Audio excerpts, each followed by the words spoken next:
यथार्थ मोक्ष।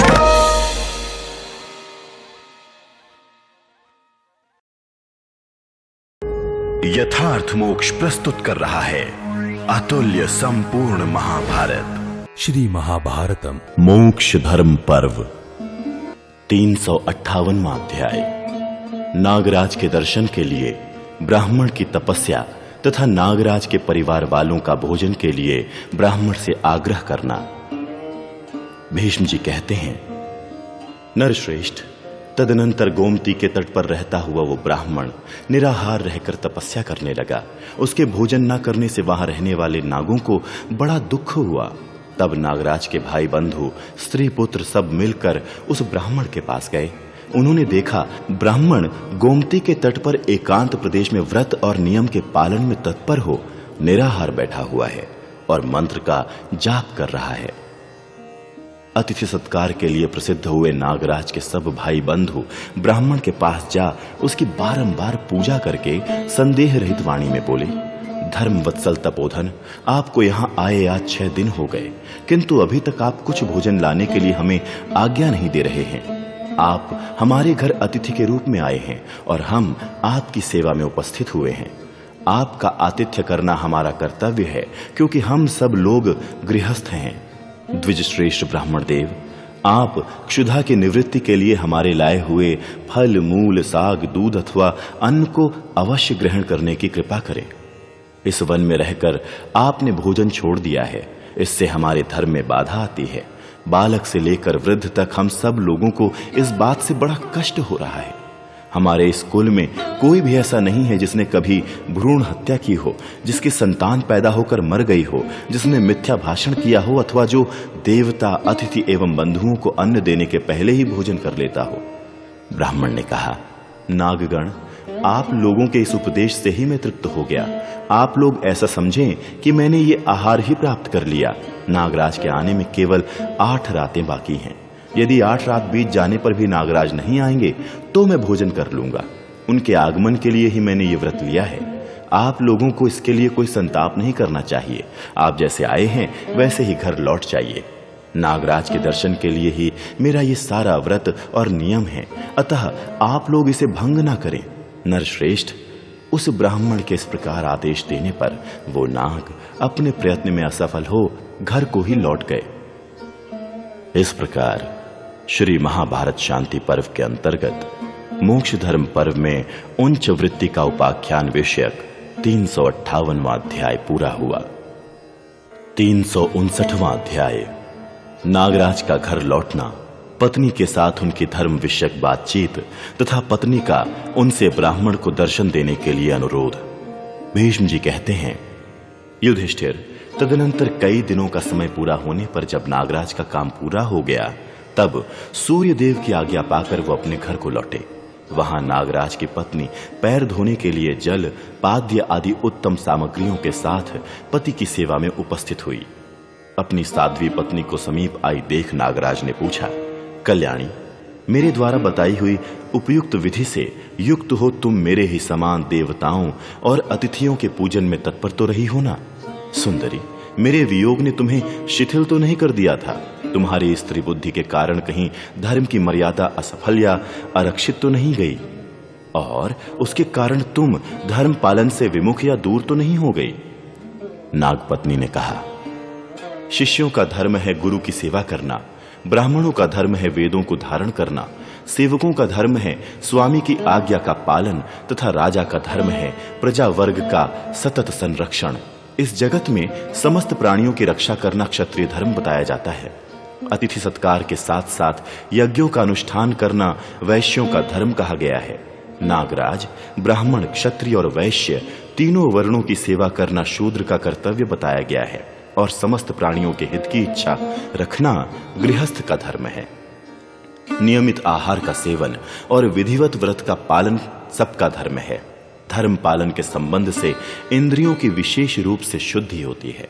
मैं किसका हूं, कहां से आया हूं, मेरा कौन है तथा इस जीवन का प्रयोजन क्या है इत्यादि बातों का सदा विचार करते हुए सन्यासियों को सन्यास आश्रम में रहना चाहिए। नागराज, पत्नी के लिए पातिव्रत्य ही सबसे बड़ा धर्म कहलाता है। आपके उपदेश से अपने उस धर्म को मैं अच्छी तरह समझती हूँ। जब आप मेरे पतिदेव सदा धर्म पर स्थित रहते हैं, तब धर्म को जानती हुई भी मैं कैसे सन्मार्ग का त्याग करके कुमार्ग पर पैर रखूंगी। महाभाग, देवताओं की आराधना रूप धर्मचर्या में कोई कमी नहीं आई है। अतिथियों के सत्कार में भी मैं सदा आलस्य छोड़कर लगी रही हूँ। परंतु आज 15 दिन से एक ब्राह्मण देवता यहाँ पधारे हुए हैं। वो मुझसे अपना कोई कार्य नहीं बता रहे हैं, केवल आपके दर्शन करना चाहते हैं। वो कठोर व्रत का पालन करने वाले ब्राह्मण वेदों का पारायण करते हुए आपके दर्शन के लिए उत्सुक हो गोमती के किनारे बैठे हुए हैं।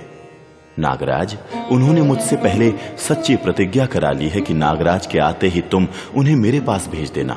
महाप्राज्ञ नागराज, मेरी ये बात सुनकर अब आपको वहां जाना चाहिए और ब्राह्मण देवता को दर्शन देना चाहिए।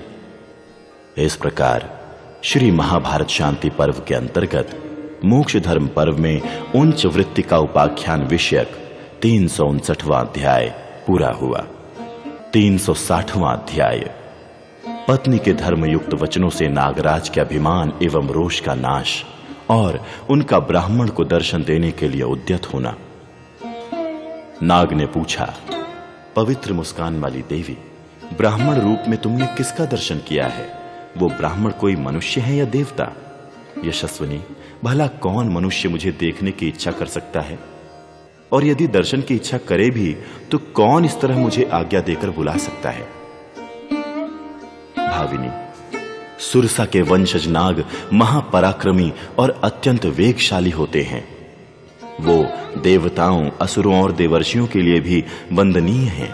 हम लोग भी अपने सेवक को वर देने वाले हैं। विशेषतः मनुष्यों के लिए हमारा दर्शन सुलभ नहीं है, ऐसी मेरी धारणा है। नागपत्नी बोली, अत्यंत क्रोधी स्वभाव वाले वायुभोजी नागराज, उन ब्राह्मण की सरलता से तो मैं यही समझती हूं कि वो देवता नहीं है। मुझे उनमें एक बहुत बड़ी विशेषता ये जान पड़ती है कि वो आपके भक्त हैं। जैसे वर्षा के जल का प्रेमी प्यासा पपीहा पक्षी पानी के लिए वर्षा की बाट जोहता रहता है, उसी प्रकार वो ब्राह्मण किसी दूसरे कार्य को सिद्ध करने की इच्छा से आपका दर्शन करना चाहते हैं। वो आपका दर्शन छोड़कर दूसरी किसी वस्तु को विघ्न समझते हैं, अतः वो विघ्न उन्हें नहीं प्राप्त होना चाहिए। उत्तम कुल में उत्पन्न हुआ आपके समान कोई सदगृहस्थ अतिथि की उपेक्षा करके घर में नहीं बैठता है। अतः आप अपने सहज रोष को त्याग कर इन ब्राह्मण देवता का दर्शन कीजिए। आज इनकी आशा भंग करके अपने आप को भस्म न कीजिए। जो आशा लगाकर अपनी शरण में आए हों, उनके आंसू जो नहीं पोंछता है, वो राजा हो या राजकुमार, उसे भ्रूण हत्या का पाप लगता है। मौन रहने से ज्ञान रूपी फल की प्राप्ति होती है। दान देने से महान यश की वृद्धि होती है। सत्य बोलने से वाणी की पटुता और परलोक में प्रतिष्ठा प्राप्त होती है। भूदान करने से मनुष्य आश्रम धर्म के पालन के समान उत्तम गति पाता है। न्याय पूर्वक धन का उपार्जन करके पुरुष श्रेष्ठ फल का भागी होता है। अपनी रुचि के अनुकूल कर्म भी यदि पाप के संपर्क से रहित और अपने लिए हितकर हो तो उसे करके कोई भी नरक में नहीं पड़ता है। ऐसा धर्मज्ञ पुरुष जानते हैं। नाग ने कहा, साध्वी, मुझ में अहंकार के कारण अभिमान नहीं है, अपितु जाति दोष के कारण महान रोष भरा हुआ है। मेरे उस संकल्प जनित रोष को अब तुमने अपनी वाणी रूप अग्नि से जलाकर भस्म कर दिया। पतिव्रते, मैं रोष से बढ़कर मुंह में डालने वाला दूसरा कोई दोष नहीं देखता और क्रोध के लिए सर्प ही अधिक बदनाम है। इंद्र से भी टक्कर लेने वाला प्रतापी दशानन रावण रोष के ही अधीन होकर युद्ध में श्री रामचंद्र जी के हाथ से मारा गया। होम धेनु के बछड़े का अपहरण करके उसे राजा के अंतःपुर में रख दिया गया है। ऐसा सुनकर परशुराम जी ने तिरस्कारजनक रोष से भरे हुए कार्तवीर्य पुत्रों को मार डाला। महाबली राजा कार्तवीर्य अर्जुन इंद्र के समान पराक्रमी था, परंतु रोष के ही कारण जमदग्नि नंदन परशुराम के द्वारा युद्ध में मारा गया। इसलिए आज तुम्हारी बात सुनकर ही तपस्या के शत्रु और कल्याण मार्ग से भ्रष्ट करने वाले इस क्रोध को मैंने काबू में कर लिया है। विशाल लोचने, मैं अपनी एवं अपने सौभाग्य की विशेष रूप से प्रशंसा करता हूँ, जिसे तुम जैसी सद्गुणवती तथा कभी विलग न होने वाली पत्नी प्राप्त हुई है। ये लो, अब मैं वहीं जाता हूँ जहाँ वो ब्राह्मण देवता विराजमान हैं। वो जो कहेंगे वही करूंगा। वो सर्वथा कृतार्थ होकर यहाँ से जाएंगे। इस प्रकार श्री महाभारत शांति पर्व के अंतर्गत मोक्ष धर्म पर्व में उच्च वृत्ति का उपाख्यान विषयक 360वां अध्याय पूरा हुआ। 361वां अध्याय नागराज और ब्राह्मण का परस्पर मिलन तथा बातचीत। भीष्म जी कहते हैं, युधिष्ठिर, ये कहकर नागराज मन ही मन उस ब्राह्मण के कार्य का विचार करते हुए उसके पास गए। नरेश्वर उसके निकट पहुंचकर बुद्धिमान नागेंद्र, जो स्वभाव से ही धर्मानुरागी थे, मधुर वाणी में बोले, हे ब्राह्मण देव, आप मेरे अपराधों को क्षमा करें, मुझ पर रोष ना करें। मैं आपसे पूछता हूं कि आप यहां किसके लिए आए हैं, आपका क्या प्रयोजन है? ब्राह्मण, मैं आपके सामने आकर प्रेम पूर्वक पूछता हूं कि गोमती के इस एकांत तट पर आप किसकी उपासना करते हैं? ब्राह्मण ने कहा, द्विज श्रेष्ठ, आपको विदित हो कि मेरा नाम धर्मारण्य है। मैं नागराज पद्मनाभ का दर्शन करने के लिए यहाँ आया हूँ। उन्हीं से मुझे कुछ काम है। उनके स्वजनों से मैंने सुना है कि वो यहाँ से दूर गए हुए हैं। अतः जैसे किसान वर्षा की राह देखता है, उसी तरह मैं भी उनकी बाट जोहता हूँ। उन्हें कोई क्लेश ना हो, वो सकुशल घर लौट कर आ जाएं, इसके लिए निरोग एवं योग युक्त होकर मैं वेदों का पारायण कर रहा हूँ। नाग ने कहा, महाभाग, आपका आचरण बड़ा ही कल्याणमय है। आप बड़े ही साधु हैं और सज्जनों पर स्नेह रखते हैं। किसी भी दृष्टि से आप निंदनीय नहीं हैं, क्योंकि दूसरों को स्नेह दृष्टि से देखते हैं। ब्रह्मर्षि, मैं ही वो नाग हूं जिससे आप मिलना चाहते हैं। आप मुझे जैसे जानते हैं, मैं वैसा ही हूं। इच्छा अनुसार आज्ञा दीजिए, मैं आपका कौन सा प्रिय कार्य करूं? ब्राह्मण, अपने स्वजन से मैंने आपके आगमन का समाचार सुना है, इसलिए स्वयं ही आपका दर्शन करने के लिए चला आया हूं। द्विज श्रेष्ठ, जब आप यहां तक आ गए हैं, तब अब कृतार्थ होकर ही यहां से लौटेंगे। अतः बेखटके मुझे अपने अभीष्ट कार्य के साधन में लगाइए। आपने हम सब लोगों को विशेष रूप से अपने गुणों से खरीद लिया है, क्योंकि आप अपने हित की बात को अलग रखकर मेरे ही कल्याण का चिंतन कर रहे हैं। ब्राह्मण ने कहा, महाभाग नागराज, मैं आप ही के दर्शन की लालसा से यहां आया हूं। आपसे एक बात पूछना चाहता हूं जिसे मैं स्वयं नहीं जानता हूं। मैं विषयों से निवृत्त हो अपने आप में ही स्थित रहकर जीवात्माओं की परम गति स्वरूप पर ब्रह्म परमात्मा की खोज कर रहा हूं।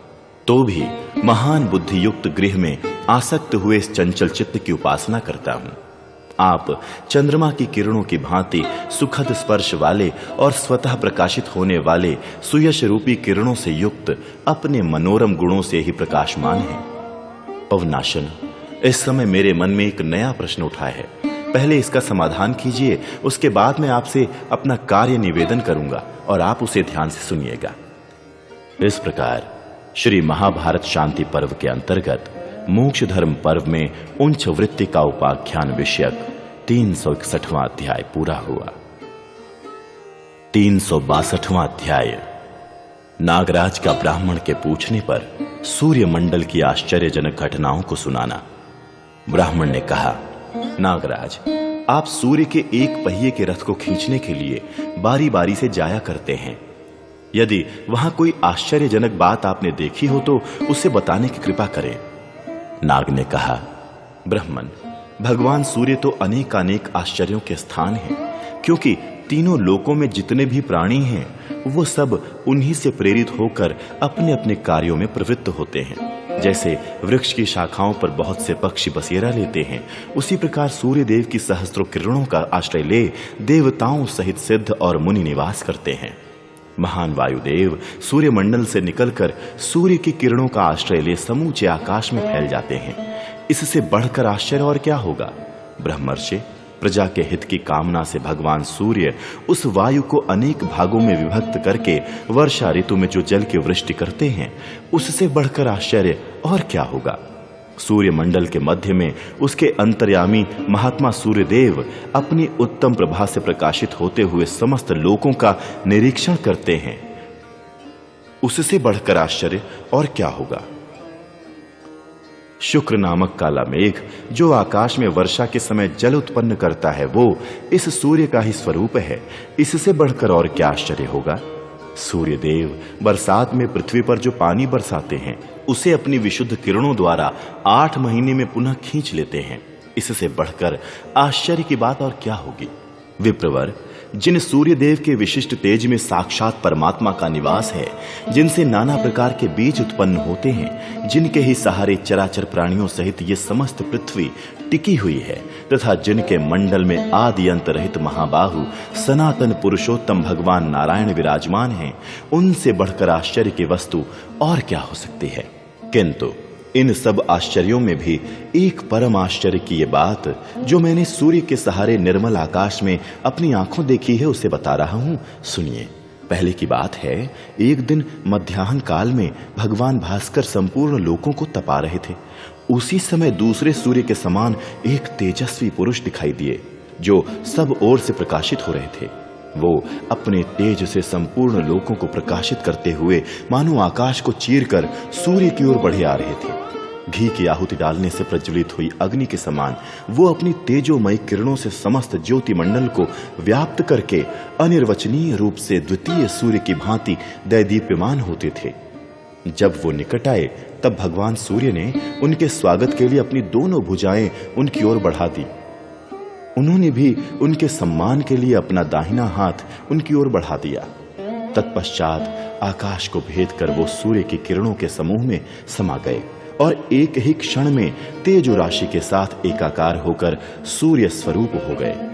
उस समय उन दोनों तेजों के मिल जाने पर हम लोगों के मन में यह संदेह हुआ कि उन दोनों में असली सूर्य कौन थे, जो उस रथ पर बैठे हुए थे वो, अथवा जो अभी पधारे थे वो। ऐसी शंका होने पर हमने सूर्य देव से पूछा, भगवान, ये जो दूसरे सूर्य के समान आकाश को लांघकर यहां तक आए थे, कौन थे? इस प्रकार श्री महाभारत शांति पर्व के अंतर्गत मोक्ष धर्म पर्व में उंच वृत्ति का उपाख्यान विषयक 362वां अध्याय पूरा हुआ।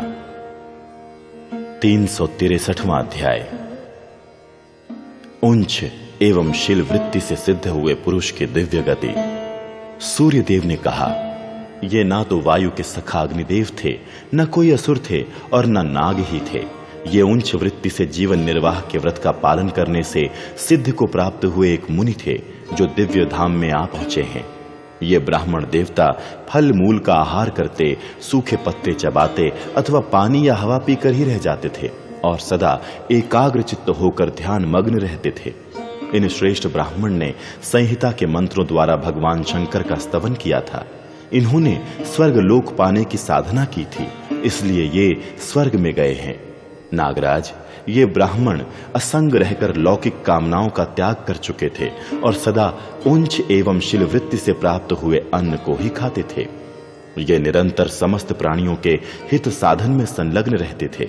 ऐसे लोगों को जो उत्तम गति प्राप्त होती है उसे न देवता, न गंधर्व, न असुर और न नाग ही पा सकते हैं। विप्रवर, सूर्य मंडल में मुझे ये ऐसा ही आश्चर्य दिखाई दिया था कि उच्च वृत्ति से सिद्ध हुआ वो मनुष्य इच्छानुसार सिद्ध गति को प्राप्त हुआ। ब्राह्मण अब वो सूर्य के साथ रहकर समूची पृथ्वी की परिक्रमा करते हैं।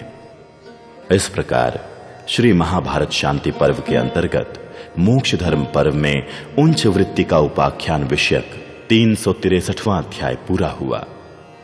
364वां अध्याय ब्राह्मण का नागराज से बातचीत करके और उच्च व्रत के पालन का निश्चय करके अपने घर को जाने के लिए नागराज से विदा मांगना।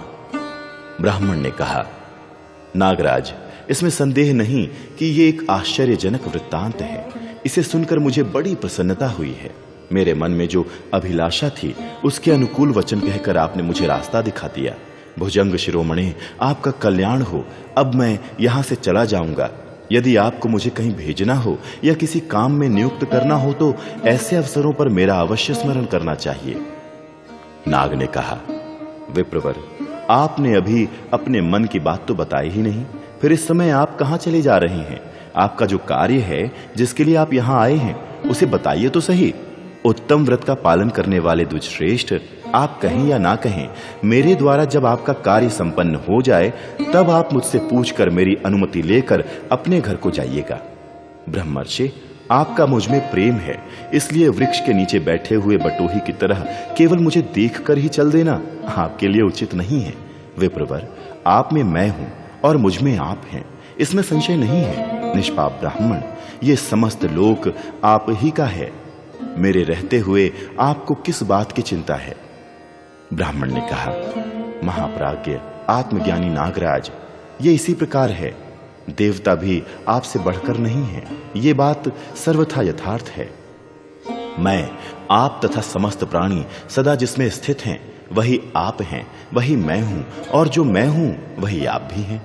नागराज, मुझे पुण्य संग्रह के विषय में संशय हो गया था। मैं ये निश्चय नहीं कर पाता था कि किस साधन को अपनाऊं, किंतु अब वो संदेह दूर हो गया है। साधो, अब मैं अपने अभीष्ट अर्थ की सिद्धि के लिए उंच व्रत का ही आचरण करूंगा। महात्मन, यही मेरा निश्चय है। आपके द्वारा मेरा कार्य बड़े उत्तम ढंग से संपन्न हो गया। भुजंगम, मैं कृतार्थ हो गया। आपका कल्याण हो।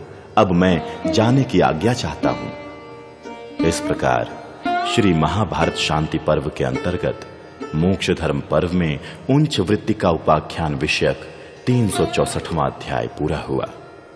365वां अध्याय नागराज से विदा ले ब्राह्मण का च्यवन मुनि से उच्च वृत्ति की दीक्षा लेकर साधन परायण होना और इस कथा की परंपरा का वर्णन। भीष्म जी कहते हैं, युधिष्ठिर, इस प्रकार नागराज की अनुमति लेकर वो दृढ़ निश्चय वाला ब्राह्मण उच्च व्रत की दीक्षा लेने के लिए भृगुवंशी च्यवन ऋषि के पास गया। उन्होंने उसका दीक्षा संस्कार संपन्न किया और वो धर्म का ही आश्रय लेकर रहने लगा। राजन, उसने उच्च वृत्ति की महिमा से संबंध रखने वाली इस कथा को च्यवन मुनि से भी कहा। राजेंद्र, च्यवन ने भी राजा जनक के दरबार में महात्मा नारद जी से ये पवित्र कथा कही। नृपश्रेष्ठ, भरतभूषण, फिर अनायास ही उत्तम कर्म करने वाले नारद जी ने भी देवराज इंद्र के भवन में उनके पूछने पर यह कथा सुनाई। पृथ्वीनाथ, तत्पश्चात पूर्व काल में देवराज इंद्र ने सभी श्रेष्ठ ब्राह्मणों के समक्ष ये शुभ कथा कही। राजन, जब परशुराम जी के साथ मेरा भयंकर युद्ध हुआ था, उस समय वसुओं ने मुझे यह कथा सुनाई थी। धर्मात्माओं में श्रेष्ठ युधिष्ठिर, इस समय जब तुमने परम धर्म के संबंध में मुझसे प्रश्न किया है, तब उसी के उत्तर में मैंने यथार्थ रूप से ये पुण्यमयी धर्म सम्मत श्रेष्ठ कथा तुमसे कही है। भरत नंदन नरेश्वर, तुमने जिसके विषय में मुझसे पूछा था, वो श्रेष्ठ धर्म यही है। वो धीर ब्राह्मण निष्काम भाव से धर्म और अर्थ संबंधी कार्य में संलग्न रहता था। नागराज के उपदेश के अनुसार अपने कर्तव्य को समझकर उस ब्राह्मण ने उसके पालन का दृढ़ निश्चय कर लिया और दूसरे वन में जाकर उंचशील वृत्ति से प्राप्त हुए परमित अन्न का भोजन करता हुआ यम नियम का पालन करने लगा। इस प्रकार श्री महाभारत शांति पर्व के अंतर्गत मोक्ष धर्म पर्व में उंज वृत्ति का उपाख्यान विषयक 365वां अध्याय पूरा हुआ। शांति पर्व संपूर्णम। ओम श्री परमात्मने नमः। महाभारत सार। मनुष्य इस जगत में हजारों माता पिताओं तथा सैकड़ों स्त्री पुत्रों के संयोग वियोग का अनुभव कर चुके हैं, करते हैं और करते रहेंगे। अज्ञानी पुरुष को प्रतिदिन हर्ष के हजारों और भय के सैकड़ों अवसर प्राप्त होते रहते हैं, किंतु विद्वान पुरुष के मन पर उनका कोई प्रभाव नहीं पड़ता है। मैं दोनों हाथ ऊपर उठाकर पुकार पुकार कर कह रहा हूं, पर मेरी बात कोई नहीं सुनता।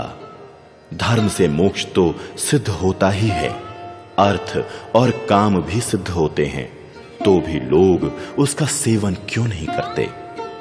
कामना से, भय से, लोभ से अथवा प्राण बचाने के लिए भी धर्म का त्याग ना करें। धर्म नित्य है और सुख दुख अनित्य।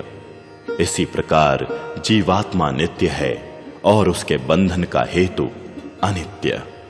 ये महाभारत का सारभूत उपदेश भारत सावित्री के नाम से प्रसिद्ध है। जो प्रतिदिन सवेरे उठकर इसका पाठ करता है, वो संपूर्ण महाभारत के अध्ययन का फल पाकर पर ब्रह्म परमात्मा को प्राप्त कर लेता है।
यथार्थ मोक्ष।